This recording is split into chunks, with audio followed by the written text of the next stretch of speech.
साढ़े 7 दारे असांखे ख़बर पई जेको छोकिरी जी डेड बॉडी हिते अस्पताल में साजिद भट्टी उर्फ उमाज़ हा उहो हिते छॾे वियो आहे ऐं जेको आहे हॉस्पिटल में पई अचे पोइ असां उतां खां हिते जेॾी महिल आयासीं ॾिसी डेड बॉडी पई आहे बिल्कुलु कतल आहे सिधो सो कतल आहे छो त छोकिरी ने उमाज़ जे ख़िलाफ़ु 4 बजे तक़रीबन एसएचओ एयरपोर्ट खे कंप्लेन कई आहे पर जेको आहे सो मूंसां ई विढ़े थो हिन मूंखे मारण जूं धमकियूं ॾिनियूं अॼु जी ताज़ी रिपोर्ट आहे सही पोइ अचे थो त जेको आहे वरी चई 7 बजे छोकिरी सां कीअं गॾु वई जॾहिं तूं ते कंप्लेन कई आहे हुन 4 बजे कंप्लेन कई पोइ 7 बजे तोसां गॾु कीअं वई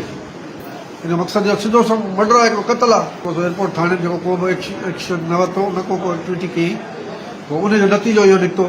जो हुननि कतल करे छॾियो हुनखे पोइ एफआईआर कराईंदो हा बिल्कुलु एफआईआर कराईंदासीं एफआईआर छो न कराईंदासीं कतल आहे बिल्कुलु मर्डर आहे कतल आहे एफआईआर कीअं कराईंदासीं